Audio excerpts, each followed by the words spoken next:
Assalomu alaykum, avvalambor. Bizga berilgan gender tengligiga loyiha qilishida jamoamiz Nurdon Ochilova, Sevinch Faxriddinova, Shahnoza Poloniyoza, Aqlbek Nurbayev va men Ozodbek Mo'zinovdan iborat. Bu kirishimiz. Biz asosiy g'oyani kirish qismida listen every woman has idea, ya'ni odamlarga berish mumkin bo'lgan birinchi gapimiz eshit, ya'ni har bir ayolning o'z g'oyasi bo'ladi, o'z so'zi bo'ladi deb boshlamoqchimiz va g'oyamiz shu naqadan kelib chiqqani va kelib chiqqan g'oya Only Girls Magazine, ya'ni faqat qizlar jurnali bo'ladi. Bu qizlar salohiyatini, orzularini qo'llab-quvvatlovchi jurnal bo'lib, asosan manba qizlardan olinadi, lekin barchaga teng qilib beriladi. Ya'ni barcha o'qishi mumkin, bolalar ham, qizlar ham, yoshi katta.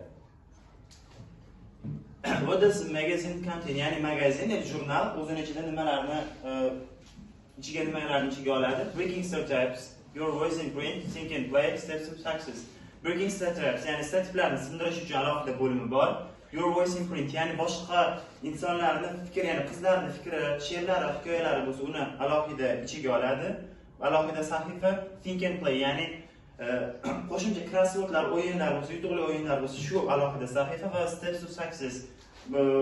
Bironta bir muvaffaqiyatga erishgan ayollarni naqasi suhbat intervyusini olgan holatda bunga alohida sahifa ajratilgan va bunda biz hozir bu loyihani bajarish uchun ketma-ketlikni 5 ga bo'lib oldik va birinchisi bu dizaynni qilish uchun biz formatda A5 formatdagi listlarni tanladik. Bu 6 ta varaqdan iborat, ya'ni bu 12 sahifa, 12 ta bet degani. Rangli bosma CMYK dan foydalanib, sirtdan yorqin ranglardan foydalanishga qaror qildik, e'tiborni jalb qilish uchun. Qog'oz glossy, ya'ni silliq qog'ozdan iborat bo'ladi va muqovasi qalinroq, 200 gram taximetr qalinroq, sifatliroq qog'ozdan bo'lsa, ichki varaqlari sal yuqori qog'ozdan iborat bo'ladi va tikilish turini steplerga qilib tanlashga qaror qildik. Keyingi tahrirlash ishlarini bizga Shahnoza tushuntiradi. Bizning loyihamizning ikkinchi bosqichi bu tahrirlash va chop ettirish. Bunda biz jurnalimizning tashqi ko'rinishiga e'tibor bergan holda ularni dizayn va maketni tayyorlaymiz. Matnlarni tahrirlab, ularni o'qish uchun qulay shaklga keltiramiz va tayyor bo'lgan mahsulotni qadaqlab yetkazib berish uchun o'rtacha bizda 600-700 ming atrofida mablag' talab qilinadi. Va bularni chop ettirish uchun bosma narxlari bu mahsulot soniga qarab farqlanadi. Ya'ni 100 dona bo'lsa u 11 mingdan 14 ming so'm orasida bo'ladi. Yoki 200 dona va undan oshiq bo'lsa 8-10 ming so'm atrofida bo'ladi donasi. Keyingisi reklama ishlari. Jurnalimizning reklamasida quyidagilardan foydalanamiz. Broshura qilaylik. Birinchi reklamani sizlar eslang. Beautiful. Bu birinchi reklamamizga hozir bu holatda deyishingiz mumkin. Buni sizlarga loyihasini tushuntirib berayotganimiz uchun shu holatda. Keyingilar bu loyihani bilmaydi. Bu keyingi reklamada, reklama broshurasida loyiha haqida albatta ma'lumot beriladi. Bundan tashqari universitetning ijtimoiy tarmoqlari orqali ham reklama qilinadi. Bizni jurnalimiz haqida nima maqsadda ochilyapti, bu loyihamiz yoritiladi. Bundan tashqari bizda telekanallar va radiolar orqali ham reklama qilish niyatimiz bor va bunga jo'natib qo'ydik. Zo'r milliy naqalariga elektron pochta orqali xabar yubordik. Ancha narxi naqalarini nashriyotga ham yozib qo'ygan Bekitishda, To'rg'olam nashriyotga. Rostdan amalga oshirmoqchi bo'lgan loyiha. Kecha yozib qo'ydim. Kecha yangisiga. Keyingi ish savdoga chiqarish ishi. Sevinch Faxriddinova. Keyingi bosqich savdoga chiqarish.